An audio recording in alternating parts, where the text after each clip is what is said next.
sa inyong lahat or good noon sa inyong lahat. Alas 12 na. So ngayon nandito ako sa aking akasya. So just hope na magandang tingnan sa malayo. So kagagaling ko lang ng China, kararating ko lang. China. Chinatown di ay. Ano ka China? Di understood na pagsabing China. Kabalo na ko ka, alam mo na may Chinatown dito. Ikaw ba sa China? So sige, so para maklaro kasi may nag-intriga sa vlog ko, sabi niya nakapunta na ba, galing ba daw ako sa China? Galing ako sa Chinatown. So nakabili ako ng yung kandila or candle ang sabi made in China. So yun ang i-share ko sa inyo, tapos yung may mga yung karaan or mga luma na estilo sa kandila natin. So yung candle na i-share ko sa inyo ngayon is napaka-advanced na technology. So malapit na mag-ulan. So it's very hard, mahirapan ako mag-explain yung about the candle. Hopefully magkaintindihan tayo regarding my explanation regarding the candle. So kasi malapit na mag-ulan, so mamaya ko na lang tatapusin itong aking Acacia bonsai materials. So punta na tayo sa loob kasi pag mag-ulan dito ko sa labas mag-demo to may candle na bago ko nabili is baka mabasa ng ulan, mapalong. So punta tayo sa loob.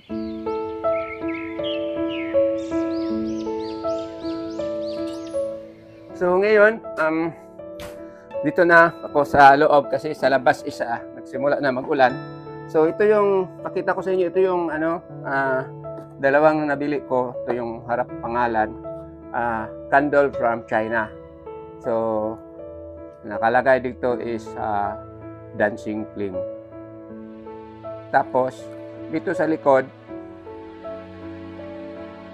don't light the candle. So ito ang na-miss ako nga bilhin ito kasi candle, then don't light the candle. So before ko i-share ito sa inyo or i-unbox ito sa inyo, mas ko lamang i-share din itong mga kagamitan namin na kuha ko ito sa mga box, yung old box namin. By the way pala, ito yung nabili ko, ibang nabili ko from China. Pwede paki-focus, madam. Forward na lang ka dire. Okay. So ito yung nabili ko kasi mahilig ako sa mga ganito. So naisip ko ito gawin siguro itong pack para pag bonsai. Mahilig ako sa bonsai. At saka souvenir ito. China banikitan, di ba na sa Buan, San Francisco Tower. So basta. So yun. Then tapos yung ukab-ukab ako or nakakuha ako dito yung yung mga luma na may mga ilaw.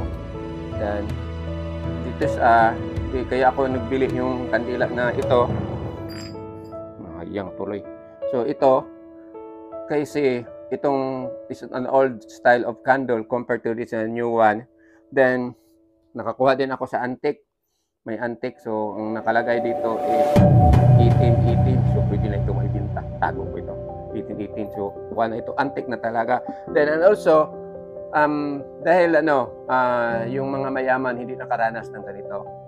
So ito na lang unahin ko. Itong purpose nito is ginagamit ko bata pa kami yung utosan ako ng parents ko na bumili ng bagoong. So ganito ang function nito. Yan, sisindihan ko.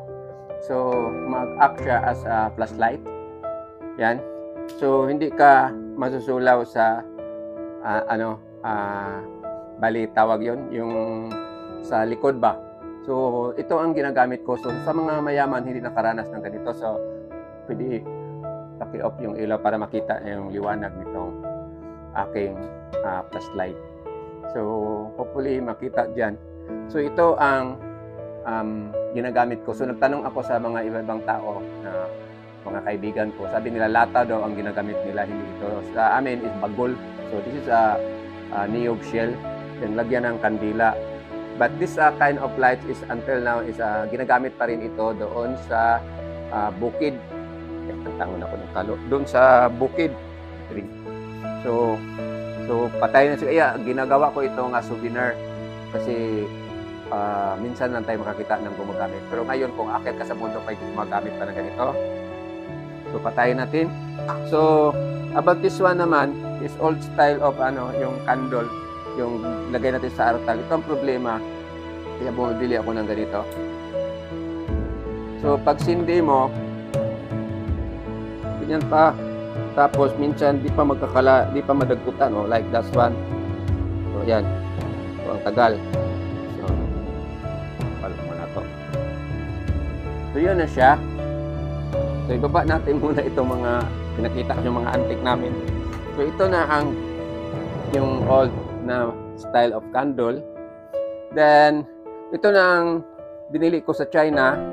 Kaya naglalismis akong anak kasi sabi niya, hindi ako nakaadto ng China. Nakaadto uroy ako sa Chinatown. So, this candle is asa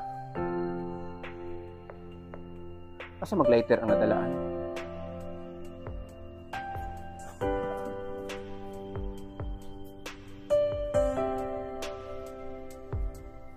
It was na sana.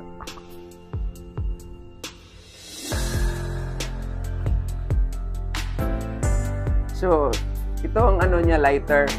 So, hindi ito pwede kasi bawal na ito ang gagamitin. So, ito ang gagamitin. So, ang uso ngayon for this candle is remote control na. Napaka high-tech, di ba? Remote control na candle. So, subukan natin with the use of remote control na pang-ilaw. Yan. So, compared to the other one here, so, makikita ninyo, it's a nice candle. Tapos, mga function. So, ang camera natin nagloko-loko. So, you need to turn off the light para makita itong dalawa. So, ito yung remote control na kandila na nabili sa China. Chinatown pala. So, ito naman yung kandila na powered by the lighter. Ito. So, ngayon, so, with the use of the remote control, pwede siyang mapalakasan mo yung ilaw at saka pwede naman din siyang mapahinaan yung ilaw. So, yan ang pinaka-dim niya. So, ngayon, ang i-ano ko sa inyo, this one, is napakaganda ito na gamitin compared to this one. Kasi, like this one here, kung I blew this one, o anong tawag yun? Huypon. Palong. About this one here, kahit anong gagawin mo, hindi siya mapalong. So, yun ang may share ko sa inyo regarding this remote control candle. So, kung gusto niyo yung bumili, punta lang kayo sa Chinatown. Mabibili din ito sa mura na halaga. Then, ang pag-off dito, yung remote. Ay, wala na. Tinapon pa yung remote. So, may on siya, at saka may off. So, pag off dito, pwede ka yung sa tabi ng kama mo, tapos gusto mo lang i-off. Tapos na, off na kaagad.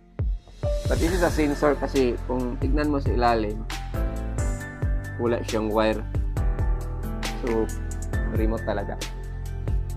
So, for this morning, ito lang ang masishare ko sa inyo regarding my new candle na natuklasan na bili ko sa China. So, if you want to buy this candle, punta lang kayo doon sa Chinatown. On? Off.